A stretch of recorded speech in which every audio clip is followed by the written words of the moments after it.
വയനാട് ജില്ലയിലെ മാനന്തവാടിയിൽ നിന്നും 5 കിലോമീറ്റർ കണ്ണൂർ റോഡിലൂടെ മുന്നോട്ട് പോകുമ്പോൾ അവിടെ നിന്നും ഒരു ചെറിയ ഊടുവഴി മാർഗം വലത്തോട്ട് തിരിഞ്ഞ് ഒരു കയറ്റം കയറി പോകുമ്പോൾ പുത്തൻപുര എന്ന് പറയുന്ന ഒരു സ്ഥലം കാണാം. ഇതിവിടെ ഒരു ചെറിയൊരു കുന്നാണ്. ഈ കുന്നിന്റെ മുകളിൽ കയറി നിന്ന് കഴിഞ്ഞാൽ മറുഭാഗത്ത് കാണുന്ന മറ്റുള്ള ഒരുപാട് കുന്നുകൾ വളരെ മനോഹരമായി കൊണ്ട് കാണാവുന്ന ഒരു കാഴ്ചകൾ കാണാൻ വേണ്ടി ഞാൻ ഈ ഭാഗത്തേക്ക് കയറി വന്നതാണ്.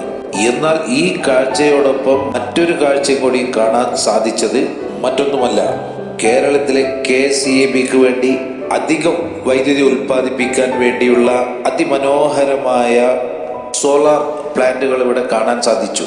ഇത് ഞാൻ നിങ്ങളുടെ മുന്നിലേക്ക് കാണിക്കുകയാണ്. എൻ്റെ നിഗമനത്തിൽ ഏകദേശം ഒരു 5 ഏക്കർ സ്ഥലത്തെങ്കിലും ആയിരിക്കും ഈ പ്ലാന്റ് നിർമ്മിച്ചിട്ടുള്ളത്. ഇത് ഇവിടെ പുതുതായി നിർമ്മിച്ചു കൊണ്ടിരിക്കുകയാണ്. പണിയൊന്നും പൂർത്തിയായിട്ടില്ല. ഏതായാലും കേരളവും എല്ലാ സംസ്ഥാനങ്ങളുടെയും കൂടെ കുതിച്ചുയരാൻ വേണ്ടി മത്സരിക്കട്ടെ.